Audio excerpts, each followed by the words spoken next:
Deklarasikan perang, OPM kerahkan 13 batalion tantang TNI, Kelompok Tentara Pembebasan Nasional Papua Barat Organisasi Papua Merdeka, TPNPB-OPM, yang disebut juga KKB Papua menantang perang aparat militer Indonesia. Perang tersebut diperintahkan terhadap pasukan di wilayah Kodap 3 Endugama Derakma. Tantangan tersebut disampaikan melalui siaran pers yang dikeluarkan manajemen Markas Pusat Komnas TPNPB-OPM pada Minggu, 18 Mei 2025, malam.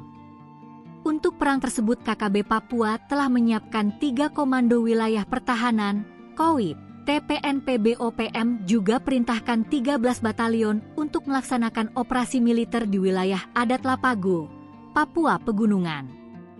Adapun keterangan pers tersebut disampaikan juru bicara TPNPB-OPM, Sebbi Sambong. Semua pasukan telah disiapkan untuk bertempur melawan militer Indonesia di wilayah adat kami.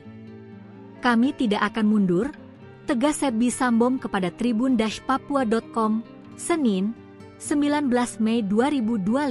TPNPB juga mengeluarkan sejumlah instruksi kepada masyarakat sipil yang berada di wilayah konflik bersenjata. Instruksi tersebut antara lain: 1. Gereja dan organisasi kemanusiaan diberi waktu hingga Senin, 19 Mei 2025 untuk mengevakuasi jenazah anggota TNI yang tewas di Kurima. Jika tidak, seluruh aktivitas di wilayah Kalibaliem dan Kota Wamena akan dihentikan. 2. Kendaraan umum yang melintasi jalur Yalimo, Tolikara, Lanijaya, dan Enduga diwajibkan membuka kaca dan tidak menggunakan penutup. 3. Pengendara motor dilarang menggunakan helm atau atribut yang menyerupai militer atau TPNPB.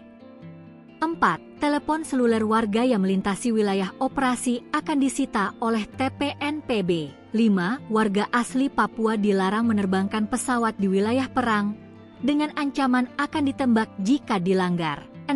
Seluruh senjata TPNPB Kodap 3 disebut telah berada di Wamena dan siap melakukan aksi militer di kota tersebut. Siaran pers ini ditandatangani oleh pimpinan tertinggi organisasi, yakni Jenderal Goliat Tabuni, Panglima Tinggi TPNPB-OPM, Letnan Jenderal Melkisedek Awom, Wakil Panglima, Mayor Jenderal Triano Sato, Kepala Staf Umum, dan Mayor Jenderal Lekagat Telenggen, Komandan Operasi Umum.